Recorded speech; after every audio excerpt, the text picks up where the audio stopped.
The Nightingale and the Rose by Oscar Wilde, read on Joe's Storybook. "She said she would dance with me if I brought her red roses," cried the young student. "But in all my garden there is no red rose." From her nest in the home oak tree, the nightingale heard him, and she looked out through the leaves and wondered. "No red roses in all my garden," he cried, and his beautiful eyes filled with tears. "Ah, on what little things does happiness depend! I have read all that the wise men have written, and all the secrets of philosophy are mine. Yet for want of a red rose is my life made wretched." "Here at last is a true lover," said the nightingale. "Night after night I have sung of him, though I knew him not. Night after night I have told his story to the stars, and now I see him. His hair is dark as the hyacinth blossom, and his lips are red as the rose of his desire. But passion has made his face like pale ivory, and sorrow has set her seal upon his brow." "The prince gives a ball tomorrow night," murmured the young student, "and my love will be of the company. If I bring her a red rose, she will dance with me till dawn. If I bring her a red rose, I shall hold her in my arms, and she will lean her head upon my shoulder, and her hand will be clasped in mine.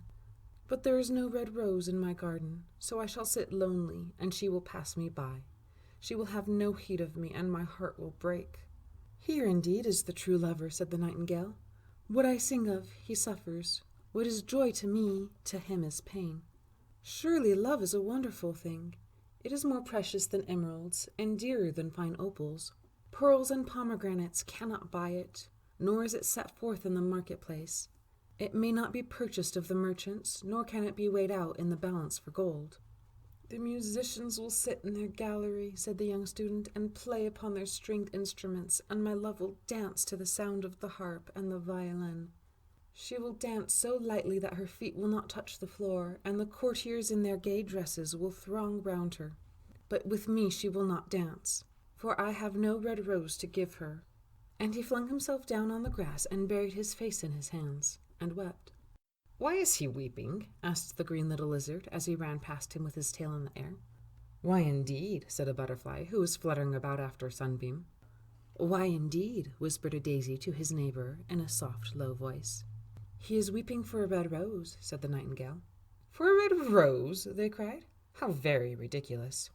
And the little lizard, who was something of a cynic, laughed outright. But the nightingale understood the secret of the student's sorrow, and she sat silent in the oak tree and thought about the mystery of love. Suddenly she spread her brown wings for flight and soared into the air. She passed through the grove like a shadow, and like a shadow she sailed across the garden. In the center of the grass plot was standing a beautiful rose tree, and when she saw it, she flew over to it and lit upon a spray. "Give me a red rose," she cried, "and I will sing you my sweetest song." But the tree shook its head. "My roses are white," it answered, "as white as the foam of the sea, and whiter than the snow upon the mountain. But go to my brother who grows round the old sundial, and perhaps he will give you what you want."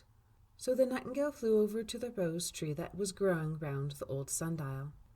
"Give me a red rose," she cried, "and I will sing you my sweetest song." But the tree shook its head. "My roses are yellow," it answered, "as yellow as the hair of the mermaiden who sits upon an amber throne, and yellower than the daffodil that blooms in the meadow before the mower comes with his scythe. But go to my brother who grows beneath the student's window, and perhaps he will give you what you want." So the nightingale flew over to the rose tree that was growing beneath the student's window. "Give me a red rose," she cried, "and I will sing you my sweetest song." But the tree shook its head. "My roses are red," it answered, "as red as the feet of the dove, and redder than the great fans of coral that wave and wave in the ocean cavern. But the winter has chilled my veins, and the frost has nipped my buds, and the storm has broken my branches, and I shall have no roses at all this year." "One red rose is all I want," cried the nightingale. "Only one red rose. Is there no way by which I can get it?" "There is a way," answered the tree, "but it is so terrible that I dare not tell you." "Tell it to me," said the nightingale. "I am not afraid." "If you want a red rose," said the tree, "you must build it out of music by moonlight, and stain it with your own heart's blood. You must sing to me with your breast against a thorn. All night long you must sing to me, and the thorn must pierce your heart, and your lifeblood must flow into my veins and become mine." "Death is a great price to pay for a red rose," cried the nightingale, "and life is very dear to all. It is pleasant to sit by the green wood and to watch the sun in his chariot of gold, and the moon in her chariot of pearl. Sweet is the scent of the hawthorn, and sweeter the bluebells that hide in the valley, and the heather that blows on the hill. Yet love is better than life, and what is the heart of a bird compared to the heart of a man? So she spread her brown wings for flight, and soared into the air. She swept over the garden like a shadow, and like a shadow she sailed through the grove. The young student was still lying on the grass where she had left him, and the tears were not yet dry in his beautiful eyes. "Be happy," cried the nightingale. "Be happy, you shall have your red rose. I will build it out of music by moonlight, and stain it with my own heart's blood. All that I ask of you in return is that you will be a true lover, for love is wiser than philosophy, though she is wise, and mightier than power, though he is mighty. Flame-colored are his wings, and colored like flame is his body. His lips are sweet as honey, and his breath like frankincense." The student looked up from the grass and listened, but he could not understand what the nightingale was saying to him, for he only knew the things that are written down in books. But the oak tree understood, and felt sad, for he was very fond of the little nightingale who had built her nest in his branches. "Sing me one last song," he whispered. "I shall feel very lonely when you are gone." So the nightingale sang to the oak tree, and her voice was like water bubbling from a silver jar. When she had finished her song, the student got up and pulled a notebook and lead pencil out of his pocket. "She has form," he said to himself as he walked away through the grove. "That cannot be denied to her. But has she got feeling? I'm afraid not. In fact, she is like most artists. She is all style without any sincerity. She would not sacrifice herself for others. She thinks merely of music, and everybody knows that the arts are selfish. Still, it must be admitted that she has some beautiful notes in her voice. What a pity it is that they do not mean anything or do any practical good." And he went into his room and lay down on his little pallet bed and began to think of his love, and after a time he fell asleep.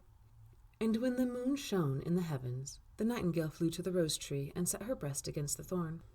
All night long she sang with her breast against the thorn, and the cold crystal moon leaned down and listened.